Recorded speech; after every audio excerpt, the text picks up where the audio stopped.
सतगुरुदेव की जय। बंदी छोड़ कबीर साहिब जी की जय। बंदी छोड़ गरीबदास जी महाराज जी की जय। स्वामी रामदेवानंद जी गुरु महाराज जी की जय हो।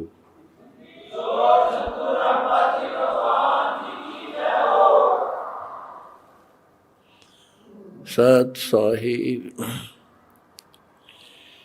परमेश्वर कबीर जी की प्यारी संगत को, विश्व की सारी संगत को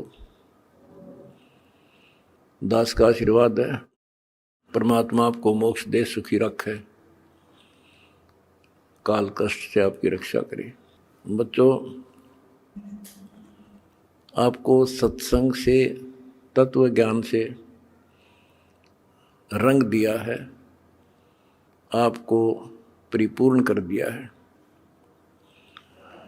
आज मानव एजुकेटेड है, शिक्षित है, आसानी से समझ जाता है अच्छे और बुरे को। परमात्मा की विशेष रजा है। ये साइंस परमात्मा ने मानव को दी, जिसके कारण आज ये सोशल मीडिया परमात्मा कबीर जी की देन है और प्रचार का एक नंबर का साधन यही है। हमारा भगवान पूरा, हमारा ज्ञान पूरा और समाज की सभी बुराइयों से मुक्त मेरे भक्त भी देवी देवता से कम नहीं। आज के दिन यदि पृथ्वी पर देवी और देवता हो तो आप कबीर जी के बच्चे हो। ये अब समाज को भी समझ में आ चुका है कि यदि बसना चाहते हो, सुखी होना चाहते हो, तो ऐसे बनना पड़ेगा जैसे संत रामपाल जी के बेटा बेटी हैं। बच्चों, पहली बात तो ये है कि भक्ति मार्ग जो है ये खंडे की धार पर चलना है, यानी तलवार की धार पे।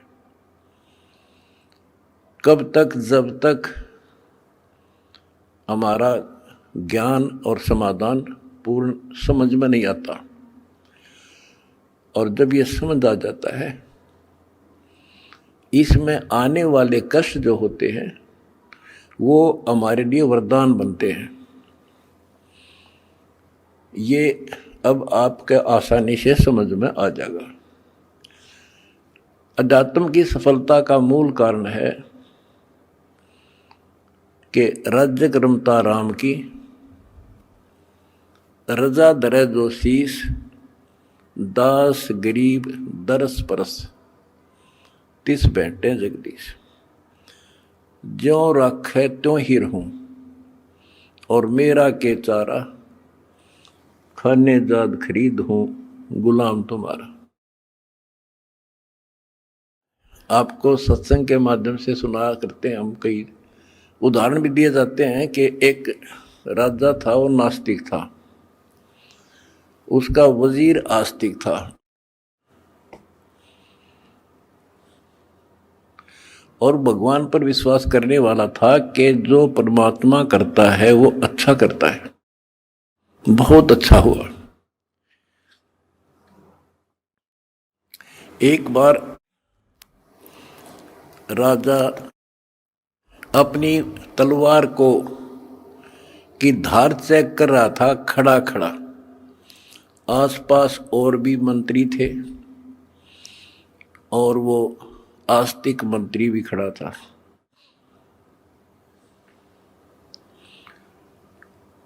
क्या होता है, बात करते करते राजा की उंगली कट गई, तलवार की धार के लाग के। दूसरे मंत्री कहने लगे, हे भगवान बड़ा बुरा हुआ, हे भगवान बहुत बुरा हुआ। वो जो भगवान पर विश्वास करने वाला मंत्री कहता है कि बहुत अच्छा हुआ, वो दूसरे मंत्री, जो वो मंत्री था भगवान के डरने वाला विश्वासी, वो बहुत ही समर्पित था, राजा उसके ऊपर बहुत विश्वास करता था। लेकिन दूसरे जो मंत्री थे वो उसकी निंदा करते रहते थे, जी आदमी ठीक नहीं सर, ये आपको मरवाएगा कभी। वो चाहते थे किसी तरह इसकी महिमा कम हो, तुम्हारे नंबर बने।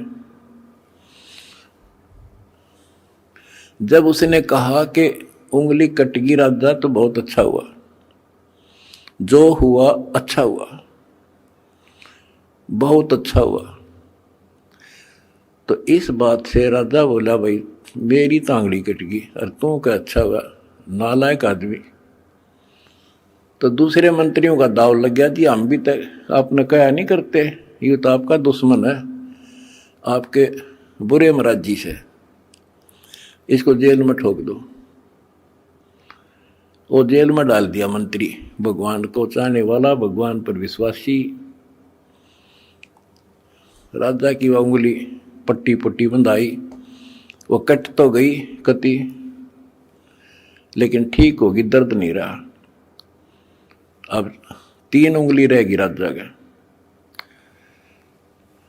अब राजाओं को तो यही होता बकवाद बाणी, जब ठीक हो गया बोला फिर चलो शिकार करने चलते हैं जंगल में। वो जो मंत्री था, जो चापलूस था, उसके स्थान पर महामंत्री बना दिया राजा और वो मंत्री, क्योंकि वो तो उसका चमचा था खास। राजा के 7 घोड़े गेल गेल भाग गया था, जिधर भी राजा जावे। वो दोनों मार्ग पे चढ़ गए, मार्ग भूल गए तो जंगल में गहरा चले गए। वहां कोई जंगली लोगों का बलि पर्व था, अपनी देवी को बलि चढ़ाना था, नर बलि, यानी आदमी को काट के उसको समर्पित करना था ताकि देवी खुश हो। वो जंगली लोगों ने दोनों घेर लिए, पकड़ लिए, पुरोहित के पास लाकर खड़े कर दिए। 2 मिल गए। पुरोहित बोला 2 और बढ़िया, दोनों को चढ़ा दो। पहले इनके अंग देखो, अंग भंग ना हो, कोई काना, कोई उंगली हाथ कटा हुआ ना हो। देखा जब चेकिंग हुई तो राजा की उंगली कट रही। पुरोहित को बताया गया जी एक तो ठीक ठाक है, एक की एक उंगली कटी हुई है। वो बोला भाई वो डिफेक्टिव है, ये नहीं चढ़ेगा, इसको छोड़ दो, और इसको ये ठीक है, फिट है। और दूसरा जो चापलूस था मंत्री, उस भगत की रोज निंदा कराया करता था, वो फंस गया और वो चढ़ा दिया बलि, राजा छोड़ दिया। अब राजा ने तो उस मंत्री की कोठरी का गबाट जाकर पीछा देखा, जिस जेल में रोक रखा था कोठरी में, उसको खुलवाया और उससे कौड़ियों मिला नो, अगवाई उस दिन आप ठीक को थे, अग बहुत अच्छा हुआ, जया मेरी उंगली ना कट्टी होती तो आज मेरी जान जानी थी। भाई मैंने आपको नाजायज तंग किया, माफ कर दे। बोला जी आप राजा, मैं मंत्री, मैं क्या माफ करूं, आप जो करो और कर लियो, पर एक बात बता, मेरी उंगली कट गई तो मेरे लिए तो अच्छा हुआ, पर आपको 6 महीने की जेल हुई, आपके लिए क्या अच्छा हुआ? मेरे लिए मेरी जान बच गई, क्योंकि मैं आपके साथ होता उस महामंत्री की जगह, आज मैं बलि चढ़ता। ये 6 महीना की जेल में मेरी मौत बच गई। तो बच्चों, परमात्मा जो करता है अच्छा करता है। इस 11 साल की तपस्या में क्या पता कौन सी करड़ाई टड़ी हो, और परमात्मा जो करता है वो अच्छा करता है। हमारे मन में कभी दोष से नहीं आया, ना सोचिए कि गलत हो सकता है। फिर विश्वास बिना भगवान नहीं मिलता। तो इसी प्रकार हमने परमात्मा के ऊपर समर्पित रहना होगा। क्या होता है, जैसे 9 नकली दुकान है और एक असली होती है। इंसान नकलियों पे घूम घूम कर ठग के और सबको एक आंख से देखता है, सारे इसे हैं। तो इसी प्रकार आज संत मार्ग के अंदर संतों की जो कथनी और करनी है उसमें बहुत अंतर है। इस करके समाज ने ज़्यादा से ज़्यादा गणी नहीं तो 50% समाज रिजेक्ट कर चुका है साधु संतों को। अपने हिसाब से चाहे कोई पत्थर पूज रहा है, चाहे कोई तीर्थ जा रहा है, वो कर रहा है। इसका कारण क्या है कि हमें परमात्मा का ज्ञान नहीं हुआ और परमात्मा से मिलने वाला लाभ हमें प्राप्त नहीं हुआ। जो भी हमने साधनाएं की, परमात्मा को पाने के लिए राज त्याग दिए, घर छोड़ दिए, कठिन तपस्याएं की, लेकिन जो परमात्मा से अपेक्षित होता है वो मिल नहीं पाया। आखिर में इंसान नास्तिक हो गया, चोरी करके उस पूर्ति को पूरा करने लगा। रिश्वत लेकर न सोचा सेठ बनूं, कभी नहीं बन सकता, सपने में भी ना सोचना। ये कथाएं आपको बहुत सुना रखी हैं दास ने। और जब से दास इस मार्ग पर निकला, मेरे घर में क्या है कि कमी नहीं थी। यूँ है मेरा, यहीं हमारे खेत थे, यूँ है मेरा गांव है, सारा गांव गवाह है। हम सेठ नहीं थे तो घर में बढ़िया इज्जत से रोटी मेरे माता पिता भी खा रहे थे और दास को भी नौकरी बहुत अच्छी मिल गई थी। लेकिन जब पता चला कि ये ज्ञान की पूरे विश्व को जरूरत है, संत गरीबदास जी की वाणी है, अगम निगम को खोज ले और बुद्धि विवेक विचार, उदय अस्त का राज मिला तो बिन नाम बेगार। बताओ, यह छोटी बात नहीं है। भक्ति ना करने वाला तो सारी पृथ्वी का राजा बन जा, उसका भविष्य जीरो होता, जीरो। आज कोई भी आज किसी भी पद को प्राप्त है, कोई राजा बना है, मंत्री है, मुख्यमंत्री है, कोई अच्छी पोस्ट है, सेठ है, वो पिछले संस्कार से है। पिछले किसी जन्म में उन्हें अच्छे तप धर्म दान किए हुए हैं और अब वो टीटी भाग रहा है, लाट साहब बन रहा है, क्योंकि इस टाइम पर टूक मिल रहा है, समय पर सारी सुविधा प्राप्त है और वो ये सोचता है बस इतना ही काम है। ये अध्यात्म ज्ञान का टोटा है।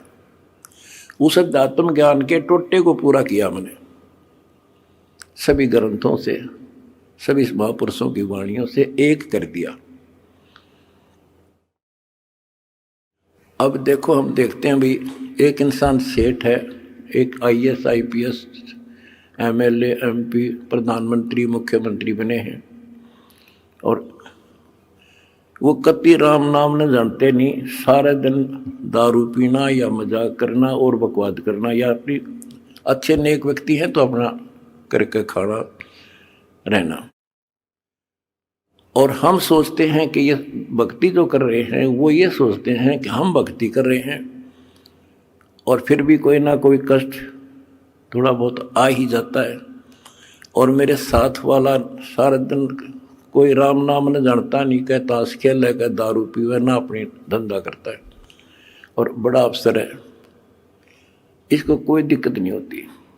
तो ये ऐसे समझना होगा आपने, जैसे इन्वर्टर की बैटरी है, वो चार्ज कर दी और इन्वर्टर है नहीं, फिर हटा दिया, तो जब तक उसमें वो कैपेसिटी है उसकी, वो चलेगी और पंखे भी चलेंगे, कूलर भी चलेगा, लाइट भी जग रही होगी।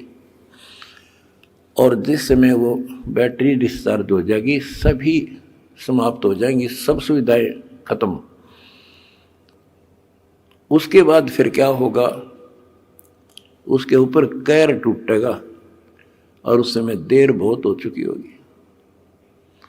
आज कोई राजा है, महाराजा है, और फिर मृत्यु के बाद कुत्ता बनेगा, गधा। ये संतों की वाणी है, कोई डूम बाट के गीत नहीं है, अध्यात्म ज्ञान है। फिर पीछे तू पसवा कीजे, गद्दा बैल बनाई, ये 56 भोग कहाँ मनवोरे, कि तक कुरली चलने जाए। एक थोड़ा सा दिमाग तक काम ले ले इंसान तो कर्जा पाट जा। आज सारी सुविधाएं हैं, समय पर सब मिल रहा है, और मृत्यु के उपरांत क्या होगा, कुत्ता बनकर धक्के खागा। तो ये डर बनेगा गात में, जब बात बनी मेरा बना डर, ये ज्ञान होया। तो फिर बता के कोट जन्म तन भ्रमत हो गया, कुछ नहीं हाथ लगा रहे, और कुकर कुत्ता, सुक्कर सुअर, खर गधा, और कौवा हंस बुगारे। तो ये छाती में लगने लगी ये बातें, भाई तो बहुत जुल्म हुआ। आते एक छोटी सी पोस्ट है जेई की, इस समय मैं अफलातून मान रहा हूं अपने आप को। और अध्यात्म ज्ञान बताता है कि राजा भी रहे, देवता भी रहे, और मोक्ष नहीं हुआ। मोक्ष कैसे होगा, गीता अध्याय 4 श्लोक 34 में कहा कि अर्जुन, तो तत्व ज्ञान को जो भगवान स्वयं अपने मुख से बोलता है, गीता अध्याय 4 श्लोक 32 में बताया, तत्वदर्शी संतों से पूछ, और वो तत्वदर्शी संत तुझे वो ज्ञान कराएंगे, उनको दंडवत प्रणाम कर। यानी इतना कीमती है ये ज्ञान, उसी को बताया जाएगा जो कति समर्पित होगा। फिर लास्ट में बता दिया है कि गीता बोलने वाला कहता है कि अर्जुन 18वें अध्याय के 62वें श्लोक में, तू सर्वभाव से उस परमेश्वर की शरण में जा, उसकी कृपा से ही तू परम शांति को और सनातन परम धाम को प्राप्त होगा। एक तो इसी ये बात क्लियर हो जाती है कि गीता ज्ञानदाता से कोई और है परम शक्ति, जिसकी भक्ति से परम शांति होगी और सनातन परम धाम सतलोक प्राप्त होगा, सत्य स्थान। गीता अध्याय 15 श्लोक 4 में कहा है कि तत्व ज्ञान की प्राप्ति के पश्चात परमेश्वर के उस परम पद की खोज करनी चाहिए, जहां जाने के बाद साधक फिर लौटकर संसार में नहीं आते।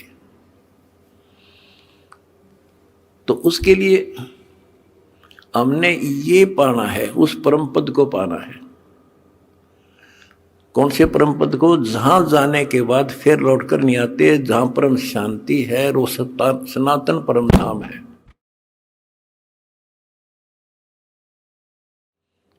तो वो कैसे प्राप्त होगा, वो तो तत्वदर्शी संत बताओगा। वो गीता के अंदर वो ज्ञान पूरा नहीं है।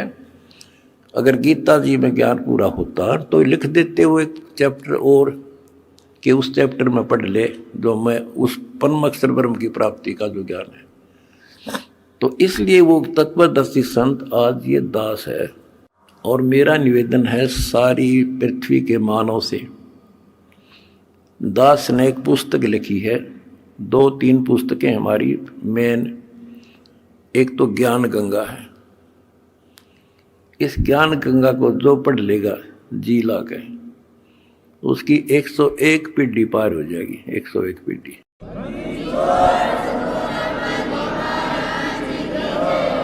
ये सारा ज्ञान कति मेरी आत्मा समझ लेना हो, ज्ञान गंगा ऐसे गजब तरीके से तैयार कर रखी है। जब इंसान होगा निष्पक्ष भाव से पढ़ लेगा, वो औरान बताता फिरेगा। इन देखते तो है नहीं, हाहाकार मचाते हैं, इसमें ये लिख दिया वो लिख दिया। एक भी उस पुस्तक में बगैर शास्त्र प्रमाण पर शब्द नहीं बोला। अगर उसमें जो लिखा हुआ गीता से, वेद से, पुराण से, कुरान से, बाइबल से, अगर उसमें गलत है तो फिर वो आपकी पुरानी पुस्तकें खराब हैं। लेकिन पुस्तक गलत नहीं, हमारी बुद्धि खराब है, हम समझ नहीं पाए। दूसरी पुस्तक है जीने की राह। उस जीने की राह पुस्तक पढ़ के करोड़ों भक्त सुधर गए, बच्चे छोटे छोटे भी। वह ऐसी गजब समाज सुधार की पुस्तक है। आज ये लिव एंड रिलेशन का जो आग लाग रही है लव मैरिज की, इस पुस्तक को पढ़कर कोई ना तो लव मैरिज करेगा, और ना ही लिव इन रिलेशनशिप में रहेगा, ना बुराई करेगा, ना समाज के अंदर एक देवता बनकर रहेगा। ऐसी गजब की पुस्तक है। और हम फ्री में देते हैं, कोई लालच नहीं। कोई मैंने सोचते भाई रामपाल अपने कोई लालच कर रहा होगा, ये समाज ने पता चल गया मैं लालची हूं कि ना हूं। मैं केवल परमार्थी हूं और परमार्थ की ट्रेनिंग मैंने अपने बच्चों को दे रखी है।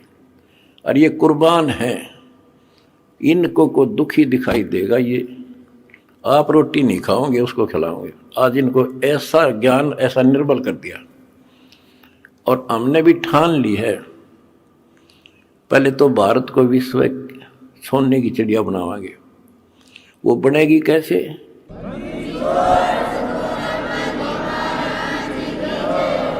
जीने के लिए अन्न की आवश्यकता है। अन्नदाता किसान है और किसान की कांच काट रखी। अब हम सबसे पहले मजदूर और किसान का डट कर साथ देंगे। कोई आपत्ति आवेगी या किसी को वैसे को किसी कारण से और समस्या आती है, या मजदूर को, ये दो ही हैं जो आज दुखी हैं। और तीसरी बात होगी, अगर ये नाम से जुड़ जाएंगे तो हमारा काम हल्का हो जाए। भगवान सीधा कनेक्शन देगा, इनमें सीधा लाभ देगा। अब भगवान कहते नाम क्या करता है, भगवान क्या करता है। जैसे शुरुआत में हमारे गांव में लाइट बिजली नहीं होती थी, और बिजली की तरह शुरुआत हुई लगवाने की, तो एक आधी जगह को एक्सीडेंट हो गया, इंसिडेंट न्यों पता लग गया भाई वहां बिजली ने पकड़ लिया, मर गया। तो उससे और डर बन गया लोगों के। हमारे गांव में बिजली की शुरुआत हुई, मैं जब जेई लगा ही था तब तक हमारे घर में बिजली नहीं थी, सन 1977 तक। और ना नीयत थी लगवाने की। तो मैंने आके, अपने एक दोस्त था मेरा यहाँ, वो बिजली का काम करता था, कुछ लोगों ने लगवा ली थी गांव में भी। मैंने उसको कहा भाई तो घर वालों से कह तो सामान ले आ, मैं सामान दे दूंगा, बता कितना सामान क्या फिटिंग का इसमें पैसे लगेंगे। उसने बताया 1200 रुपये लगेंगे, मैंने दे दिए। वो सामान लेकर घर आ गया, मैं चला गया ड्यूटी पे। और वो बोला भाई, मेरा ताऊ ने बोला, तुम्हारा उम्र में छोटा था, उनने एक चाचा था, मेरा ताऊ बाबू फादर का भाई लगे, बोला भाई थारा बिजली लानी है। वो बोला तो अपने माँ बाप का ला ले बिजली, भाग जा रखी तो बकवास करे तो मारे क्यों लाओ बिजली, तू अपने ला ले। यानी बिजली को इतना गलत समझते थे। जब तो मजाक चल रहा था उनका, फिर माँ आ गया सामने, तो वो बोला भाई, और ने बोले थारे घर वाले, तो बोला तुम अपना ला लो इस बिजली ने। वो बोला कोई बात ना, इन बेरा को ना तू फिटिंग कर दे। फिटिंग करवा दी, कनेक्शन ले दिया, मोटर लगा दी। पहले हाथ से काटा करते नो सानी, और मेरी माता ने पीछा करती 2-2 घंटे 2 किलो वाचा किलो दी। जब उनके सामने वह लाइट चली और मोटर कट्टा कट सानी काट दी, फिर ने बोले भैया तो भूला लाग रही थी तो पहले लवानी थी। तो बच्चों इसी प्रकार ही और परमात्मा की पावर का कनेक्शन है, जो आज दास एक लाइन में मिलकर आपको दे रहा है। जिसका यू लाग जाएगा कट्टा कट काम होगा आपका।